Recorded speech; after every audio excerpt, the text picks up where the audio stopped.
Hello, listeners. This is Lee Price. This is Will Ford from Football 365. And you're listening smartly to At the Bridge Pod, a Chelsea FC podcast, although I would describe it as the Chelsea FC podcast. Magical from Eden Hazard. Kai Havertz in the Champions League final. Ivanovic! In the middle, it's just behind him. But it's tapped in by Hakim. Matic with the ball driver. Matic takes the net off. Hat-trick hero. Cole Palmer wins an epic, sensational game. It's time for another episode of At the Bridge Pod, your number one Chelsea FC podcast. Coming up on this episode... Have you ever woken up after a night out that went a bit messy and wondered, what the fuck did I say last night? Well, at least you're not David Coote. Oh, welcome back everyone to another episode of At the Bridge Pod. I'm joined in the virtual room filled with lions. Some lions. I've got Ollie, I've got Chris, and everyone is so ready for Ollie to deliver his moment from the weekend. I went and watched the football in the pub. I will take it. I will take it. It could have been worse. And it was really, really busy. Because we when the football was beginning here, there was Wales had just finished playing a rugby game, and I live really, really close. Without doxing myself, I live quite close to the stadium where they play rugby, and so you know I was just in the pub watching people stream out and into the pub, and it was a good time. It was really lively. Nice. Well, what about you, Chris? Well, I'll tell you what, I'll talk you through my weekend. I like it. And then the listeners can see if they can pick out a highlight in this absolute shit show of a weekend. Oh no. So God. Friday night, someone breaks into my wife's car. Oh, fuck. Doesn't steal the car. Just rummage around for 20 minutes and then leave. So yeah, that was Friday night. Then Saturday morning, my girls' team lost. Played really well, but we lost. And then Sunday, I drove half an hour away to stand outside a gate that wasn't open for 45 minutes to then play a team who battered us 5-0. To then get back in my car to a phone call from my dad saying, when you get home, you've got a bit of a problem. All the electricity's gone off in your house. So then I had to come home. I had to drive another half an hour then home to then spend an hour and a half trying to get electricity restored to my own house. Wow. So really, the highlight of my weekend was watching a relatively drab 1-1 draw between Chelsea and Arsenal. Bloody hell. I would say the highlight of your weekend, Chris, was the character building. Yeah, you're right. And we discovered. Go on, Chris. And then I've woke up today with a really bad shoulder and neck and have been incapacitated and not been able to move for most of the day. So I suppose the highlight of my weekend is that it's finished. Oh dear! I was going to say, at least we discovered. Should have had a quiet one. We have we've identified the attempted burglar in the sense of the car, because clearly a Spurs fan, because they got so far, but they took home no prizes. Yeah, bottled it. Yeah. You know what?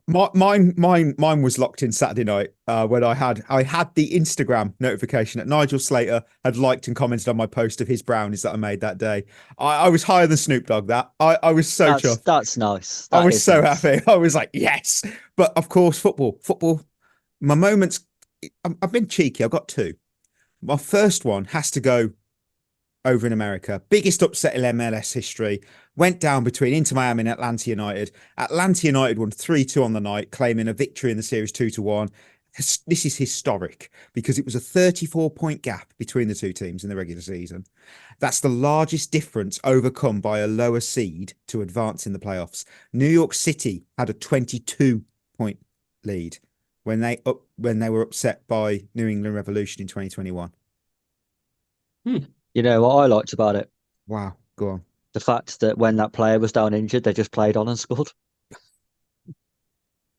Was it Suarez? No, Atlanta did. Oh, I'm pretty sure I seen that today. I'm pretty sure it was the winning goal as well. That there was an Inter Miami player down in the box, and they just played on and thought, "Fuck it." you know. Which I think is brilliant because I hate it when players kick the ball out. Really winds me up. Yeah, if it's not a head injury, then I totally. Yeah, if it's nothing serious, then why are you kicking the ball out?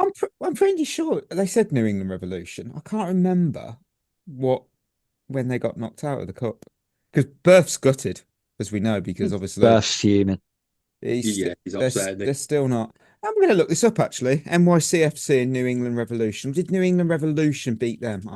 We'll find out in a minute. My other highlight of the weekend, which kind of isn't the weekend because it happened today, was David Coote throwing his career away. Oh well, he looked a little worse for wear, didn't he? Yeah. What a knob. I can't believe it. Like, how have you managed to get caught on camera saying something like that, and then saying, "Oh, like that last video can't go anywhere," and all that? You're just asking for trouble. How can you be so stupid? Really? Even if you did have those beliefs and those thoughts, how could you not leave it to yourself? Well, you're right. I mean, right. I'll be honest with you all. With the MLS, I'm so glad it happened because I love the MLS. I love the NFL, and we all know that part. But the one thing that makes it what it is that you cannot just walk in with a ton of money, dominate the league. Yeah. Inter Miami nearly did that. I mean, it was just with Lionel Messi and his best friends. But the best part about it was they were very top heavy. You could go, they got Busquets, they got Alba. No. Look at their attack. They're very top heavy. Their defense was tragic. So this is a huge L for Apple due to the Messi viewing figures, but it's a huge win for me, for the MLS fan base, because it's just proof you can't do it. And I've pulled it up. New England were the ones that knocked out New York City. I hope. I've said it twice, and I think New York City knocked out New England Revolution. There we go. That was the most recent biggest upset. Anyway, I'm being greedy. A third moment was the goal from Frieda Manum for Arsenal against Brighton, because I think that might be goal of the month for November, locked in. If you haven't seen it, go see it. I bloody love that goal. I thought it was world class from a. You know what? I won't be upset if a Chelsea goal doesn't win it, because that was insane. Right? Shame it was Arsenal. It was a shame. But I still have to go, you know what? Bloody good. Right. We have got a Shevva shout out. So I hope you haven't skipped. Caroline, you haven't skipped because you knew you were going to get a Shevva shout out. I absolutely love you guys. Perfect blend of funny and real talk. Thank you for taking the time out of your lives to make this pod, as it's been absolutely fantastic. Would love to be an honorary member of the show. Keep up the great work, lads. P.S. Chris, can we have It Annoys Me, you know? It annoys me, you know. And that was a real one. We don't get them. That was a real one. Yeah. That's no vintage. pre-recording here. There we go. Right, now we do have some news. A quick bit of news, because I've put it in the title because I want those clicks in the algorithm. It emerged in the last 24 hours that Christopher Nkunku is unhappy with his playing time at Stamford Bridge. Man United have inquired about a move. Chelsea are only willing to listen to offers if they recoup the transfer fee they paid in full. What do you think? We ain't going to get that transfer fee back. How much did we pay? Was it 57? Yeah, it was equivalent. It was over 50 million for sure. It was over 50, yeah. I've just typed in 57 million. I don't know why I'm making this a thing.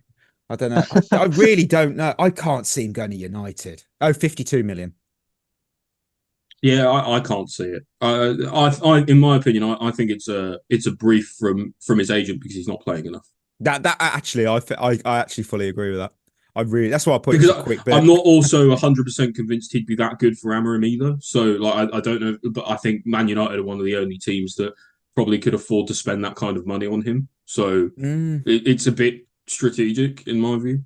Yeah, I think it'd be a risk. I think it'd be a real risk to sell him to a rival, though. Yeah, I think if we've got to sell do that, it's difficult, isn't it? Because it feels like only Premier League teams would offer the money we would want. Yeah, that's the thing. We're locked in. That every Premier League's locked in. That's why we sell players to City. City sell them to us. We sell them to Arsenal, because only the teams in the Premier League, because of the money. Look at it was Bournemouth, wasn't it, that bought Porto's best striker? Yeah, that's madness. Yeah. That's madness in itself. You think, what? Yeah, I mean, oh my word! Imagine João Felix going to like £120 million move from Benfica to, I don't know, Brentford. It'd be mad. It could happen. Well, to be fair, Jackson was going to go to Bournemouth if not for an injury. Yeah. Well, that's the thing. Premier League money now, like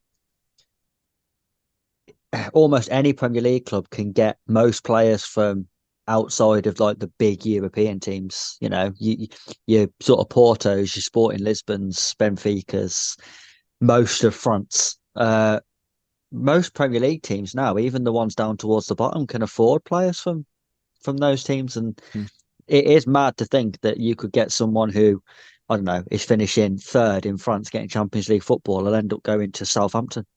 It's funny though, isn't it? Like, because you think like the teams that usually come up from the Championship, you think, oh, they're slumming it, and then they're buying players from like the Dutch League and the Championship, and you know, and they're doing really well. Has France been said? Yeah, we just said it. I just want to double down. I've just double checked. New York City won the whole bloody competition in that year when they upset New England Revolution. Good for them. That's insane. Anyway, one also extra bit of news.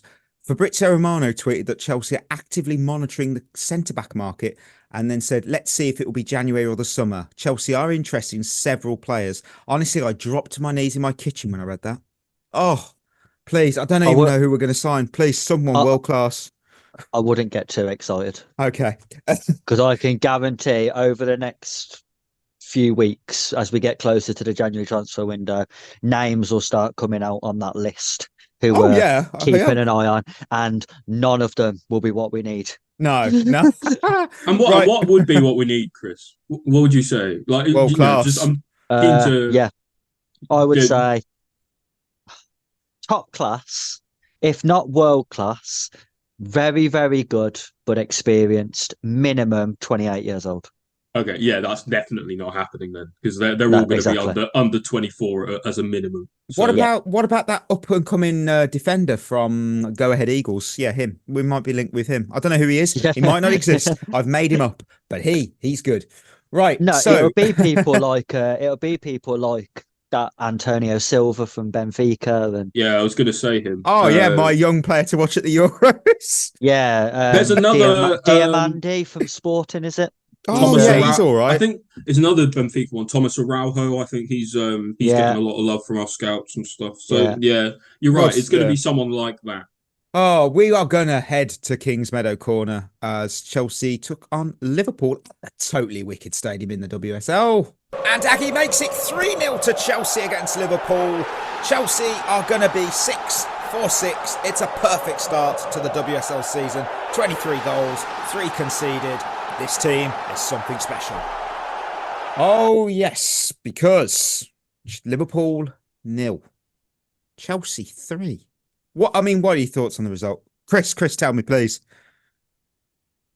I think this is probably our best performance of the season. Yeah.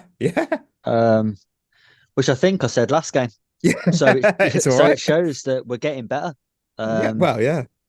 Team's getting better, looks more cohesive every time we play now. We did give some moments away at the back, but Liverpool aren't a bad team, and away from home it's a tough game. So they're going to get sort of half chances, which is I think all they had really. We dealt with the set pieces a lot better than we did when we went there last year. Yeah. Yes. Ruthless in attack again, as always. You give our attackers half a chance, they tend to put it away. Like the Brighton goal, it's half a chance really, and she's made it into a goal. Aggie Beaver-Jones again scoring, lovely little finish as well, really composed little finish. I just don't know what more to say about this team. I think all the fans, me included, was a little bit worried about how the transition from Emma Hayes was going to go.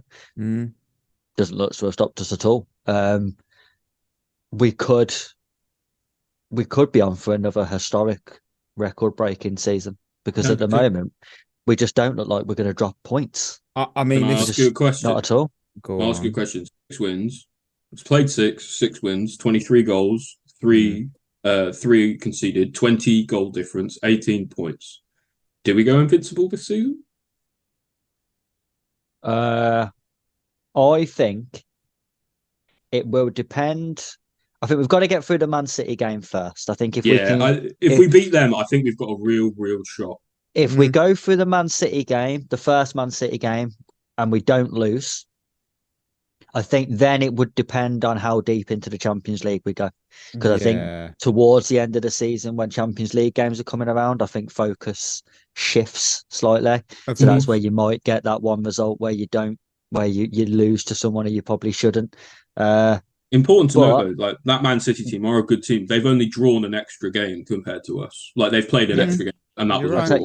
I tell you what, Man City aren't going away. Not with their firepower. Like it's going to be another. I think we could go unbeaten the whole season, and it would still come down to the final day. Yeah.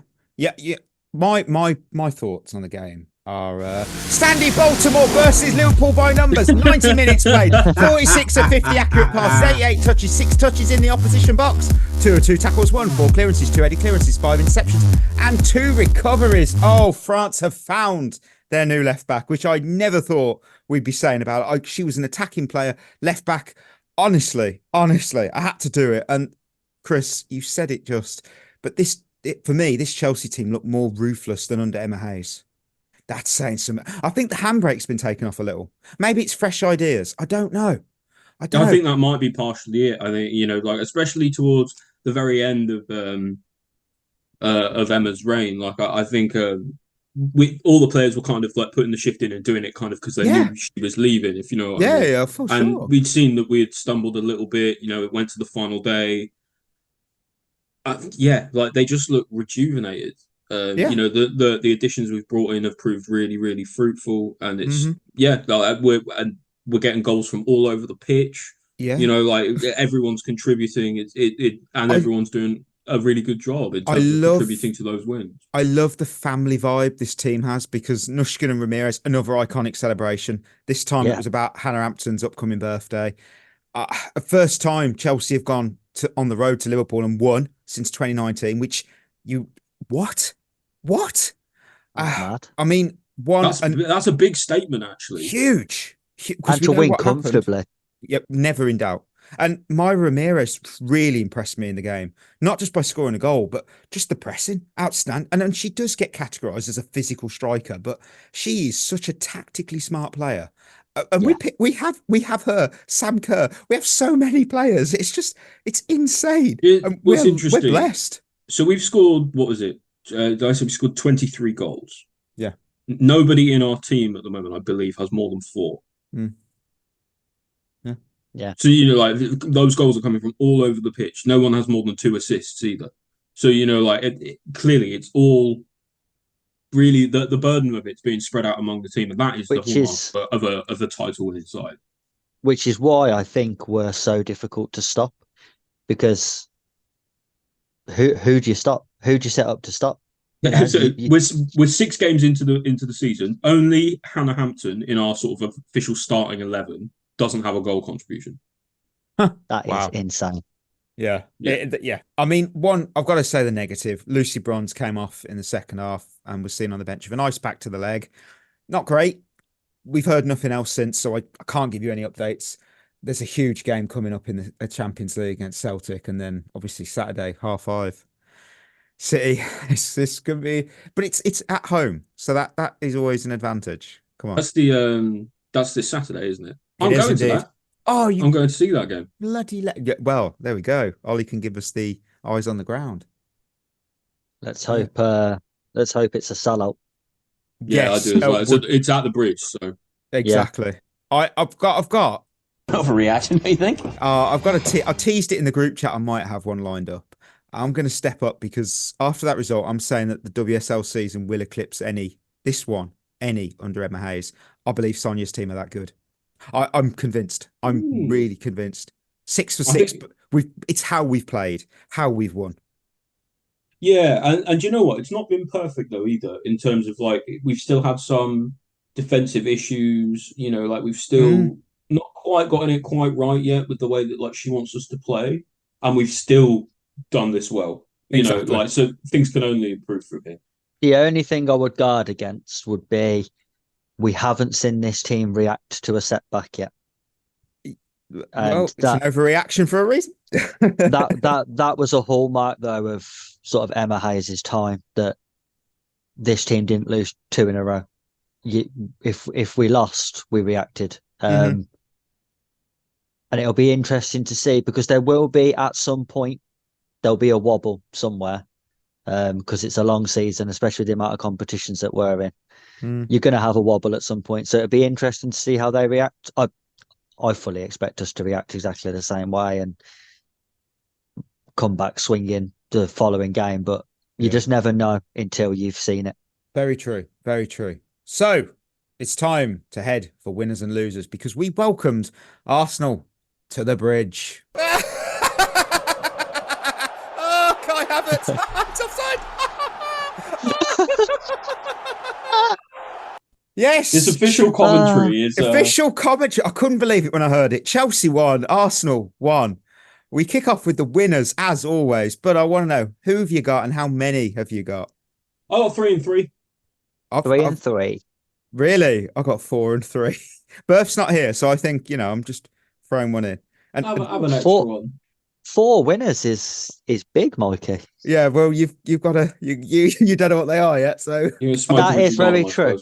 Yeah. So, Moises Caicedo is on my first winner. I don't think that's a shock. I don't think that's a shock, is it? He was mine as well. Mine. Right. What can I bloody say about this guy? I'll tell you what I can say. 95% pass accuracy, 8 possessions won, 6 of 8 long passes completed, 5 jaws won, 3 tackles, 2 blocks, a clearance. Oh, captain, my captain. We have the generational midfielder, and his name is Moises Caicedo. Oh my word! Tell me, it gets more unhinged every week. It's so good. What? Tell me why he was a winner. We already know why. I mean, he was just everywhere, wasn't he? He bullied Odegaard, he bullied Partey, and he bullied Rice in midfield, more or less by himself, because Lavia wasn't doing a whole bunch of helping. He was absolutely everywhere. He was passionate. He was geeing the crowd up for things. He was screaming at all the Arsenal players. He was making good passes, making good tackles. Had a truly captain's performance. Really led by example on the pitch. Deserves his flowers. Really good. I don't know what you think, Chris, but I think what summed up his game was, even in the last few minutes where he's probably knackered, he still makes that last-ditch tackle to get the ball clear. I think he's the best midfielder in the league at the minute. Wow. I don't think there's anyone in the league playing better. That's high praise for you, from you, Chris. I'm not even going to play the overreaction. I think that's fair. Often, Yeah, but I honestly don't see him doing much wrong in games at the minute. I think he's being productive on the ball, and he's doing more than his fair share off the ball. He's basically been good for a year, hasn't he? Ever since sort of January, he's kind of kicked it into high gear. Yeah, and the thing is, he's starting to justify that price tag. Yeah, that's the thing. Just crazy. And I think if you've noticed now, I think less and less people are mentioning how much he cost, and that's what happens when you play well. Yeah, but the only people who are mentioning it in the context that he cost a lot of money when he first came and he didn't look up for it, and now he does. Yeah. So there's the narrative there is different. I think he's comfortably now top 2 most important players in our team. Yes. That's a little sneak peek for the squad ranking. Yeah, I can't disagree with anything Chris has said. I was blown away by how good he was. He was everywhere, and those tackles that he was making. Of course, there's maybe 1 or 2 he might not have, but 5 duels won, and those 3 tackles, a clearance, and he was a proper captain. He was such a captain, because you'd look to him, and he's 23, but you'd look to him and go, I want to make sure I make him proud. I don't want to let him down, because look what he's doing for this team. And it's something we couldn't say about players maybe even last year, but this year it's like, damn. I mean, I'm happy. I'm happy. I mean, I suppose I might as well go for my second winner. We might all have him, Mark Cucurella. Yep. Yeah, he was on mine as well. I mean, easy choice. I mean, when he got home Sunday night, he took out his back pocket, he took his keys out, his wallet, and Bukayo Saka.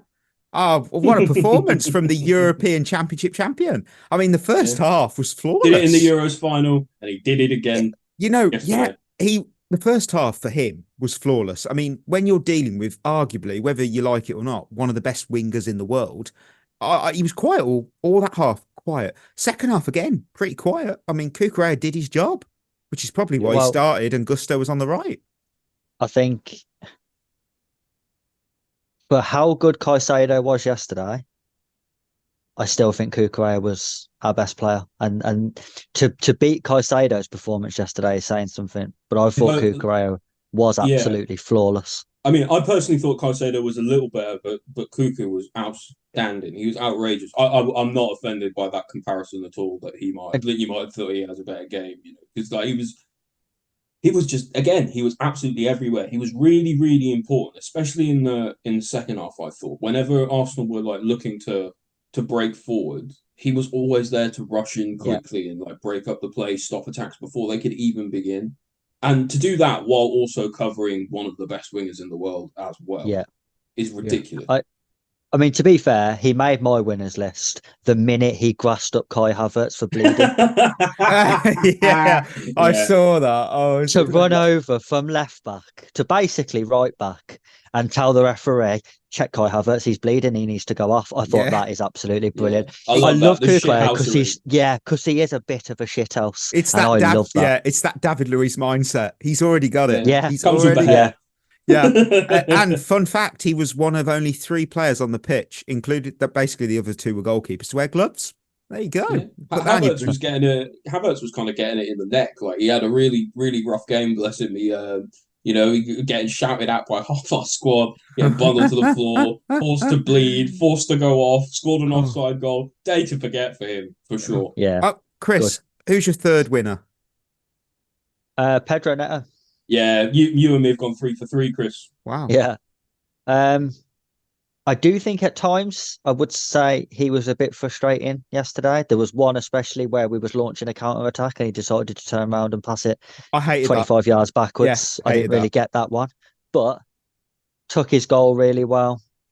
Turned. I mean, I absolutely hate Ben White, and just watching Neto in the first half turn him inside out and make him dizzy, and then put one on a plate for Gusto that he headed over. I criticised Neto a few weeks ago for end product. I think he got a goal yesterday. He should have had an assist if Gusto headed it with his head rather than his hair. I just think in a game that he wasn't perfect in, he could have come away with a goal and an assist. So for me, he's outperforming our other wingers at the minute, and I thought he was good yesterday. Constant problem for Arsenal. He's our best winger right now, and he was what I really liked about Neto's performance was partially the energy for sure, but also the fact that it was like a big performance. Like we signed him for not an insignificant amount of money in the summer, 50-something million, and a lot of times players that we signed for quite big money needed quite a lot of time to settle in, but already he's proving his worth in big games against the likes of Arsenal. Like whether you like it or not, without him yesterday, we lose that game. Yeah. So and against Arsenal, against a really strong side, who've seen a lot of success and where they are in the table and what they've done in the last couple of seasons, challenging them for the title and stuff. That's really important to mention because he's done a really, really good job in that regard. Neto is watching them both yesterday. Neto is like a polished, more refined version of Madueke. Like if you watch Neto, when he does beat a player, he normally uses the ball quite well after it. And even the way he took his goal, he's come in off the right-hand side. He hasn't lashed at the ball, though, tried to take the leather off it. It's a very cultured finish, low, hard into the corner. You watch Madueke, he comes inside there and he tries to put it top corner and he puts it out the stadium. And he does that all the time. And it's like Neto's like the more refined version of Madueke, which is what you get when you sign players over the age of like 18. He reminds me a lot of, funnily enough, the other Pedro that we had in terms of like being so two-footed, like probably a better crosser than shooter, although, obviously he did score yesterday. But yeah, like, that sort of that flair, that sort of two-footedness. I'm really impressed with that. I really like the way Neto can actually make crosses with both of his feet as well, because he made that one with his left to Gusto after turning Ben White inside out.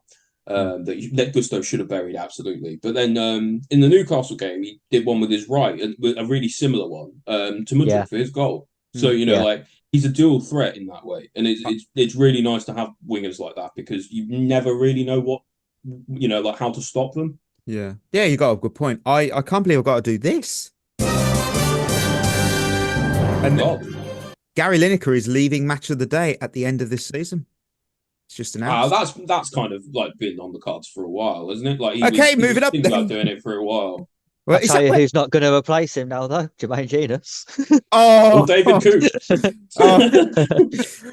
You know what? I've got a quick one before I do my last, because we've already run out of winners. Just the two of us. They can make it if they try. Because Enzo Fernandez and Mykhailo Mudryk, I've got them. Just the two of them. Very positive from both of them when they came on. Enzo with the vision to pick out Pedro Neto. Mudryk was pressing, refusing to give up on any ball. I was happy with that. I give him. I thought Mudryk had quite a good little cameo. I thought Enzo did as well. I mean, I wouldn't go overboard with his assist. Chris is praised. He's back. Chris was back. We lost him for a minute then. Do you know what? This isn't just Enzo. I think there should be a discrepancy in assists. Oh no! Because remember the famous one with Busquets when he rolled the ball 2 yards to Messi on the halfway line. Yeah, I don't get that. Messi beat 4 players and scored, and they went, "Oh, Busquets got an assist for that." How have you got an assist for that? I said this. For me, you know what? Yeah. An assist for me, it doesn't actually say necessarily something about the footballer's ability. It says something about their decision making. Yeah, because of who they choose to pass to. All right. Okay. Yeah, in what situation? I'll allow that. I thought it was a decent pass from Enzo. I mean, like, he's laid it out as he's done everything. It's a good pass. Yeah, laid it out for Neto, one touch, right in his path, good speed. You can't get on him too much for that, because I thought he actually looked very good when he came on. Yeah, I thought one of his better cameo performances of the season, definitely. Yeah. My third winner was my kitchen trips. When Pedro Neto scored that equaliser, you already knew where I was. I was in my kitchen. I was getting a yogurt. Stay there, to be honest. I was getting a yogurt. I then dropped that yogurt on the floor, hands like Robert Sanchez. I have, but we made it. I had the yogurt, and what my final little winner, because I had to say it. Can I just say that with the Arsenal game, it concludes our tough run of games that we feared back in the summer when that fixture list came. Yeah, I saw that actually, and we got 9 points out of 18 since the Brighton game. We lost 9 points out of 18. We lost to Liverpool. Yeah, come on, they might win the title. We beat Panathinaikos away. We beat Newcastle. We drew against United. We beat FC Noah, and then we drew to Arsenal. I know we got the League Cup game against Newcastle, which we pretty much threw, but that's not a bad set of results, I think. I think with a lot of runway ahead of us now. After the international break, we've got, I think it's Leicester. We're playing Villa, Spurs, but then after that, it's like Brentford, and then a bunch of teams that we should be beating, like Palace and Wolves again, and Ipswich, I think, and look, we've got a really good run after this. Like, I think we're the only Big Six side that hasn't played a newly promoted team yet. Wow. I do think though, people are forgetting about the context of the games, because I know a lot of people have said today that the tough run of games is over. In the next afterwards, we've got Leicester, Villa. I don't know why Villa's suddenly an easy game. Tottenham, Tottenham are shit. But then we've also got teams like Bournemouth, who I would argue are a more difficult game than Man United. Man United was 14th when we played them. So although it's a big game on paper, they're actually a shit team. Like, Bournemouth are actually a good team. So that is actually a tough game. Same with Brentford, depending on where it is. There are no guarantees in the Premier League, are there? But I suppose it's also important to say that, like, Bournemouth, as a good team as they are a team we've beaten this season already. Yeah. So, hard game maybe, but doable game. I think sometimes, like, when you look at runs of fixtures, I think people just look at the team name rather than where they actually are in the table. Yeah. Right. of course, with winners, there's losers, and you know what? I've got my first one already. I'm not shocked. It's actually the Gabriel Martinelli goal. I have to pick it as a loser because Well, just for everything involved. look, it would be unfair of me to waste 3 loser slots on 3 players. So I'm going to bundle them all together in a lovely package called the Martinelli goal, because Congratulations for being shit. Well done Every for being week. shit, and well done for being shit. Malo Gusto, well done for being shit by not marking Martinelli even. Levi Colwell, well done for being shit for playing him on side. And Sanchez, well, look at you. Well done for being shit for being beaten at your near post. Oh, my word. You know what? You are absolutely right. And I think Colwell, it's not great, but I can understand why he dropped. Yes.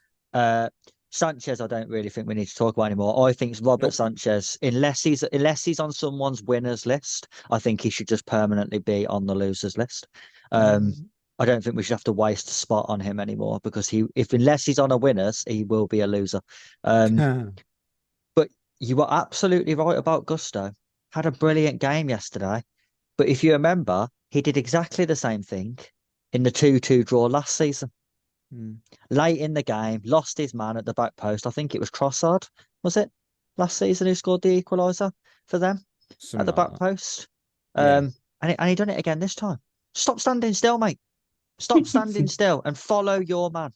Like he had a good game yesterday, and after a really poor game the week before, I thought, he's actually had a really good game, but he's got to stop switching off late in games. It's unfortunate for Gusto, isn't it? Because I think you're right, Chris. I think he otherwise had a pretty good game yesterday, but the 2 biggest moments in it, he fucked it massively with the missed header and that goal. I want to run through the errors of this goal in order, right? Just to show how much of a shit show it was defensively. Right. So the first thing that happens is Lavia loses the ball. Then the whole back line, and I don't know if you've rewatched the goal, but the whole back line, more or less, except Gusto, is on the right-hand side of the penalty area. They're all to the right-hand side of the penalty spot, all of them. So why we're so far over on that side, I have no idea. Then Colwell plays everyone on side. Then Gusto is ball watching. Then you see Noni jogging back and not, closing down to hopefully, be a defensive presence in any way. And then Sanchez gets beaten at his near post. So just all around, it's just a horrible, horrible goal to concede. Yeah. Yeah. I mean, I don't know why he's doing these Superman punches either. Oh, do you know what? I want to Superman punch his head in, to be honest. Yeah. Whoa. We were told he was good at claiming the ball. He doesn't do it. He made one okay save yesterday where Martinelli basically hit it straight at him. Because Martinelli, by the way, is a terrible player. But it was another game where he was just shit. Like the goal, I don't know where he's going. He literally walks out the goal. Martinelli's about to shoot and he walks out the goal. Why are you walking away from your near post? It made no sense. I don't know where he was going. It's amateur hour. And then the amount of times the ball comes into the box and he punches it. The one yesterday where they lofted it in and he came out under no pressure. The only people surrounding him was his own teammates and he still punched it. You thought, what are you doing? Yeah. Catch the ball, dickhead. So just like how much extra time are you going to lose? Are you going to lose from just catching it and throwing it quickly? Yeah. Right, Chris, who's a loser for you? I have to put Cole Palmer again. Oh, bit harsh that. You and I are going to have a falling out.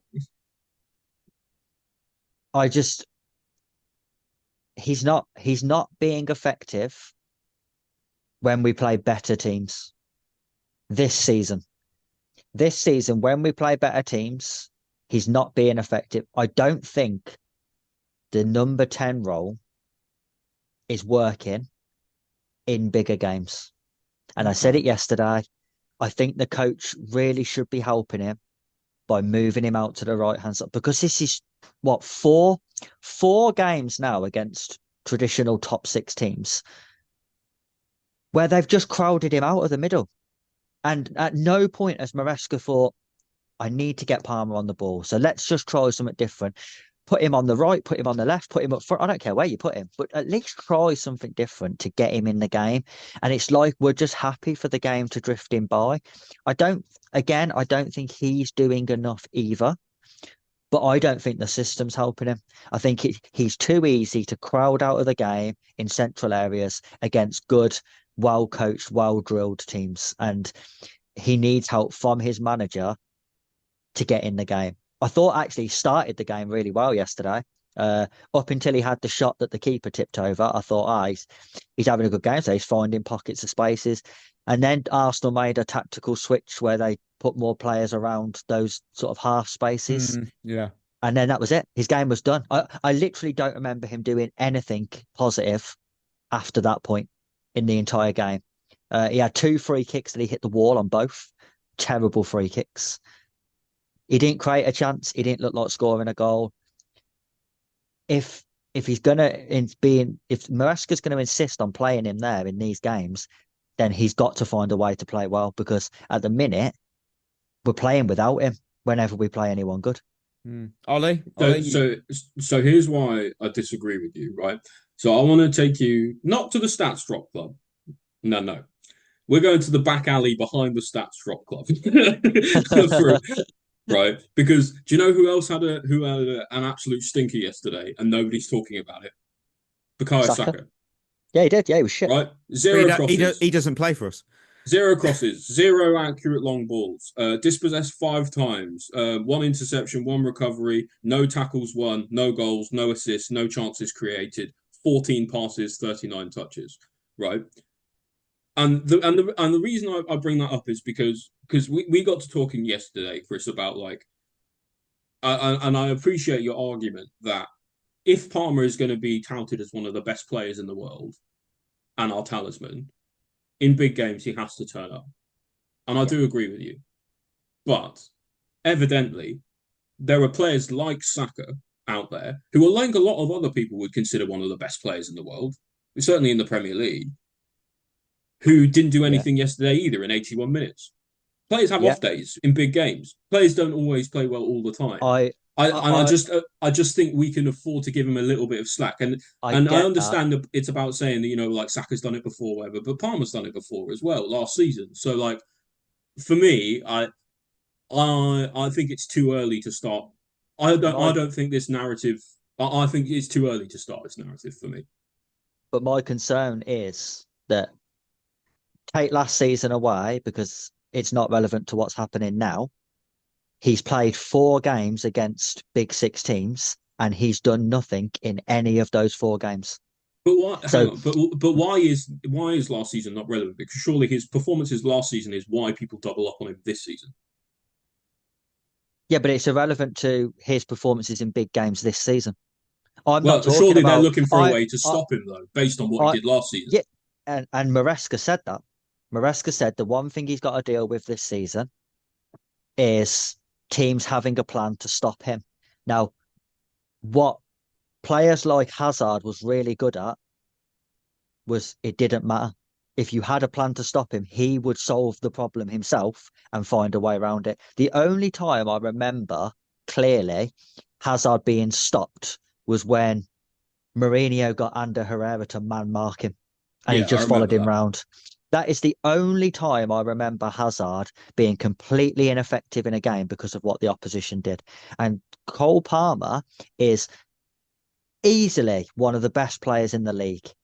But if he can't play when oppositions try and stop him, then he's not going to be one of the best players in the league for long.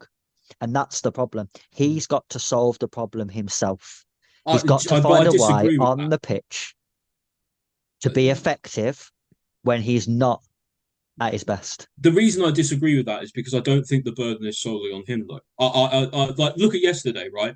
Palmer wasn't playing well, and who stepped up to play? Pedro Neto. We have other players, good players, who can turn up in these big games, and I think expecting it all to be laid at Palmer's feet is naive because people will plan for that and try and stop him. So it's up to the other players to rise to the occasion.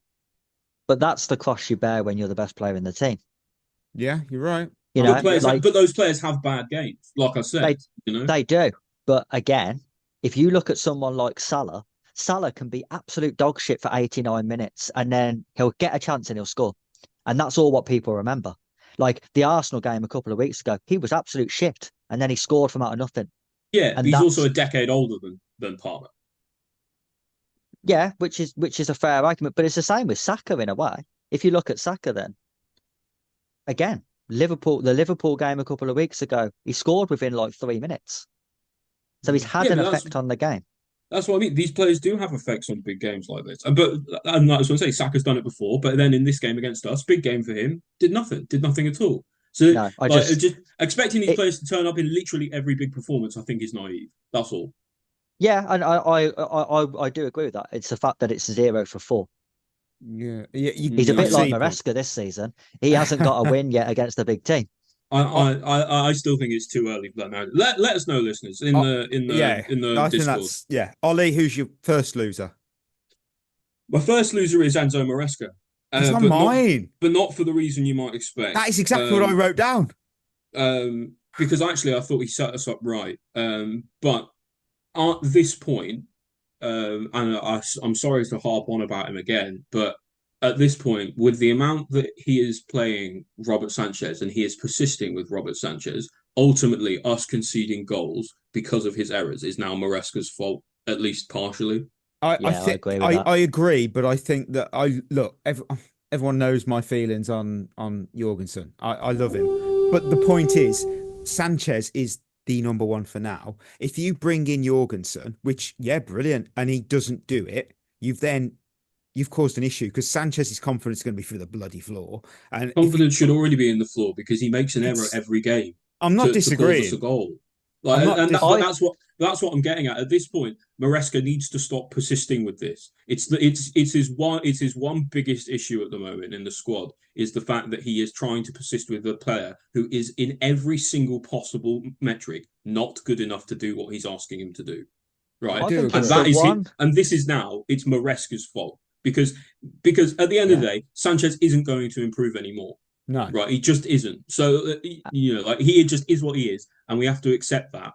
But the problem with that is Maresca seems to think that he's indispensable to the way that we play, and and that's causing us a big problem right now because he's the biggest weak link in the team by far. I think it's the one thing for me where Maresca hasn't been brave. Yeah, I agree. You could even argue yesterday. I mean, he dropped his captain yesterday when he was fit. That's a brave call from a manager because if it went horribly wrong, and he rightly dropped him. But Cucurella and Caicedo, who was the captain and the player who replaced James, amazing games. But if you look at it, if Cucurella had a stinker yesterday and Saka had scored twice, that would have come back on him and everyone would have been saying, why didn't he play Reece James?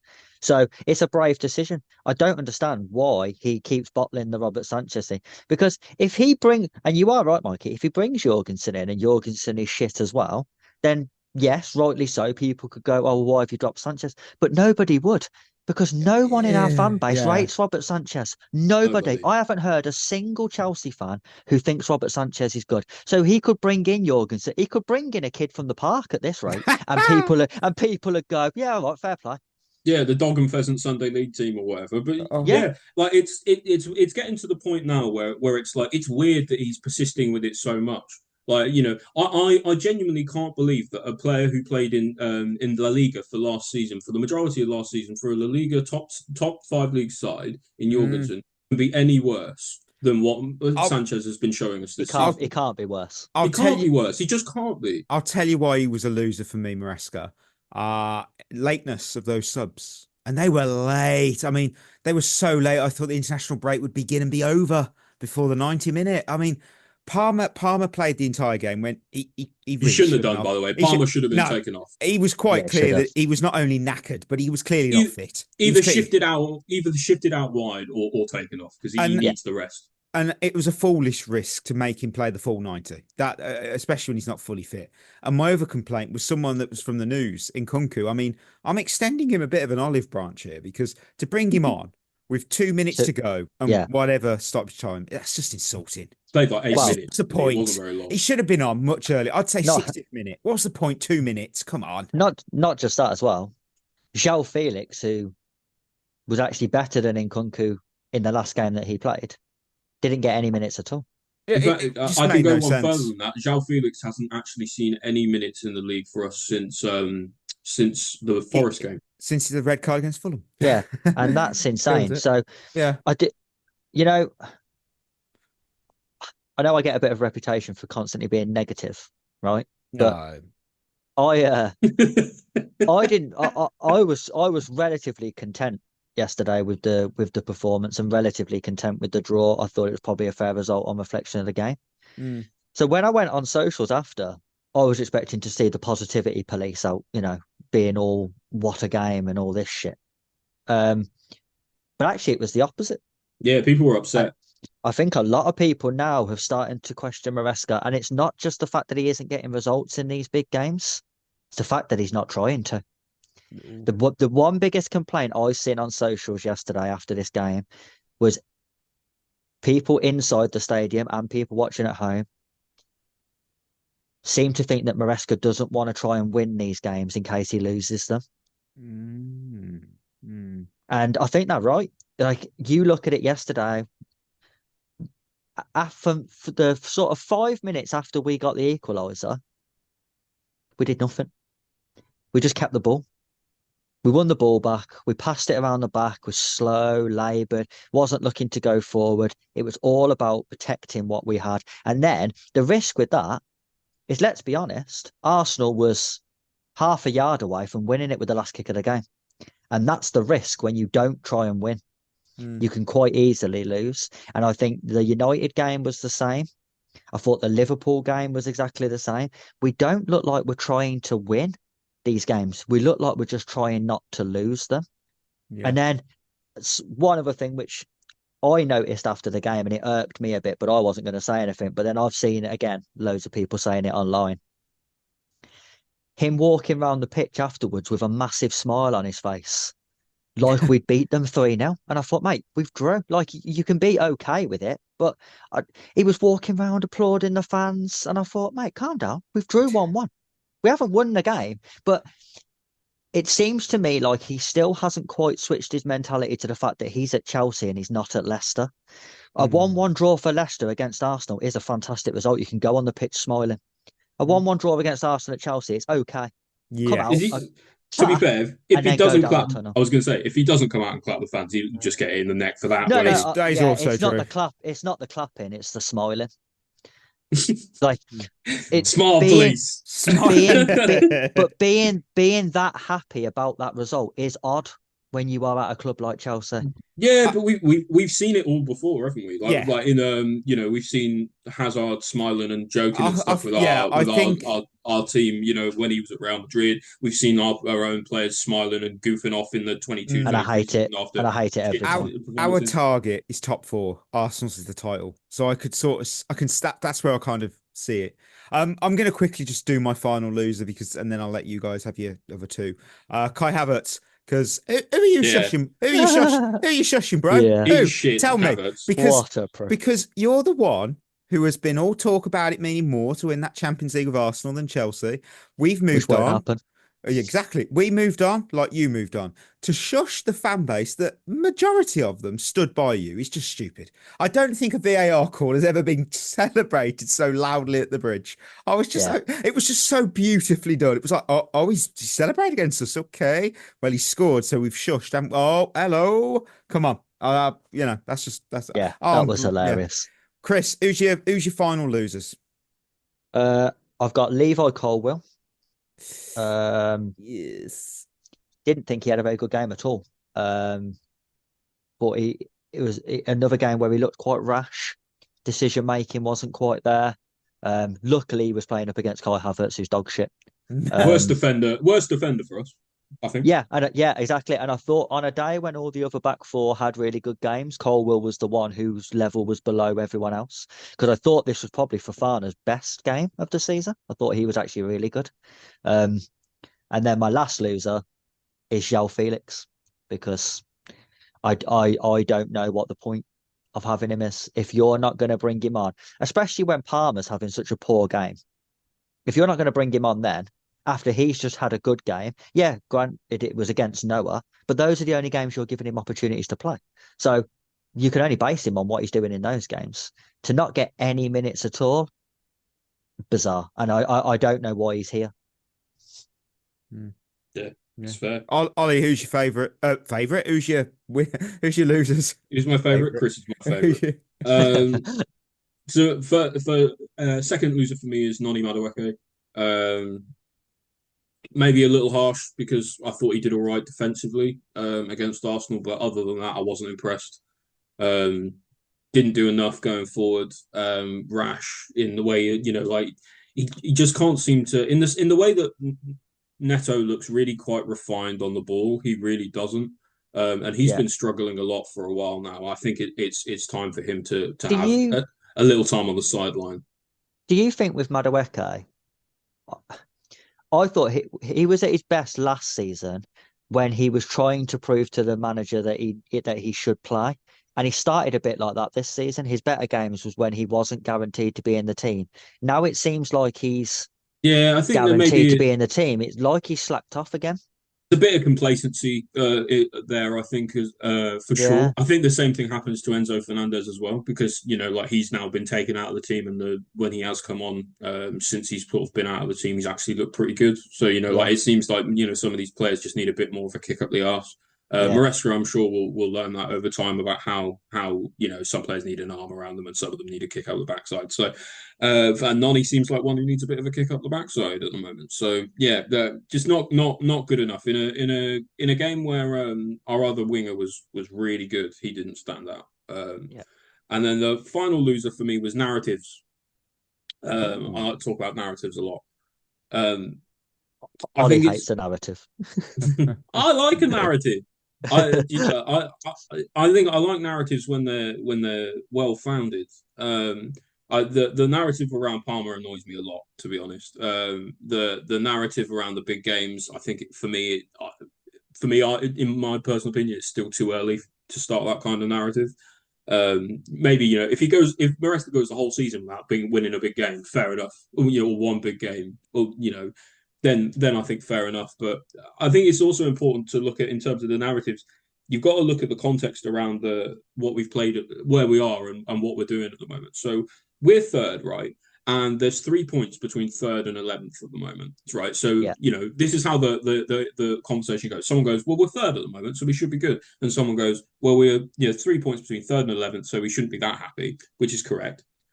But then you also got to look even more into the context of it, because we've had the second hardest start in the league. Yeah. Right. Only Wolves have had a harder start, and they're probably going to get relegated this season by the look of things. We've played every Big Six team except Spurs. We've played every team in the top six at the moment. We've played every except Spurs. We've played every team except Villa in the top 9. We're the only team that hasn't played a newly promoted side. There is a lot of reason to believe that we've got a lot of runway ahead of us now. And listen, I understand there are no easy games in the Premier League, but we have a lot of games coming up almost until the end of January where we should be winning most of them. Right.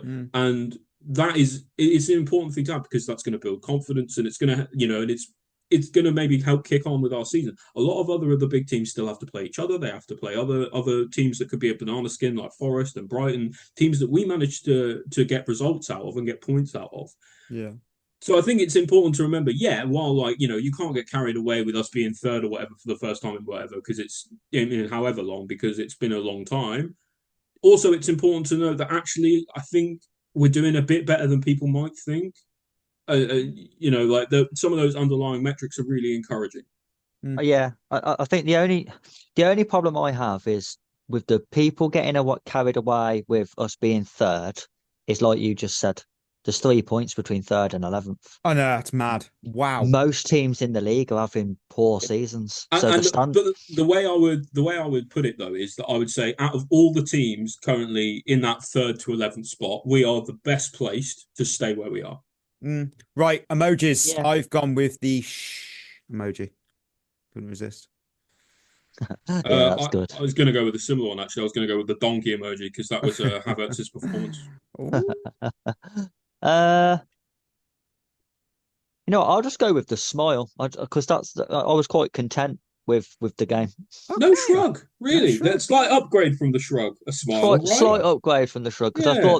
I thought this was our best performance in a big game so far. I tell you what was a good performance. Lion of the week. Berth, well done. You're not on the show, but well done. You had Caicedo. You knew. Yeah, Chris had Cucurella. You have had another good one. Me, I went Jackson. Meh. Ollie, Pedro Neto. Ooh, Wow, we've done well there. 3 for 4. I'm joining the wheel because they picked Dewsbury Hall, so naturally we suck. 3 for 5. I think I have to give it Berth, don't I? And Caicedo. Yeah, I have to. but I think they gave man of the match to Cucurella, but I think it should be Caicedo. Yeah, I've got to agree. Right, I'm going to pull up some Quaresma's questions.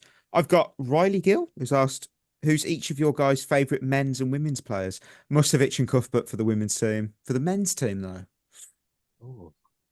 I like Pedro Neto. I'm not going to lie to you. And Jorgensen. It's got to be in it. Pedro Neto and Jorgensen for me. For the women's team, I'm going to go with Hannah Hampton and Aki Beaver-Jones. Iconic. And for the men's team, I would say Nicholas Jackson and probably Caicedo. Actually, I've picked 2 new signs, haven't I? Jorgensen and Cucurella. I've got to go Cuckoo. I do love that guy. He's fun. Mine would be for the women's team. I would say Hannah Hampton, Guru Ryan. Oh Nice. yes, of course. For the men's team, Nicholas Jackson, and I would go. I think I'd go Cucurella. You know, Nice. Right. Let me pull up another one. I've got Paulie Height. Are we better with Neto right wing and Mudryk, Sancho left wing than Neto left and Noni right? I think whatever happens, I think Neto plays on the right. And then whoever you bring on, whatever, in a game, he then shifts accordingly. Right. Okay. So whether you bring on, like, say, Nkunku, maybe Palmer shifts out to the right, Neto goes left. Or Neto starts on the right, you have Mudryk on the left, on the left. Or you bring Noni on as a straight swap. But I think he has to have that starting right wing spot now. Yeah. You in agree with Chris? Yeah, I think the only reason Neto's playing on the left is because the other options aren't good enough. I think Sancho's been a bit up and down and has been injured. Been absent. Mudryk's a fucking enigma. You just don't know what you're going to get. That's true. So I think that's why he's been playing there, because I think if we was gonna, I know there's been rumours about us looking to sign another attacking player. It's got to be a left winger, and then I think Neto takes the right wing hands down. G Payne and Poltek both came in with a quiet game for Palmer, so I'll give them a shout. And a ghost performance was quoted. I'll let Hannah have the final question. Why do you think Reece James started on the bench? Seemed like a weird choice.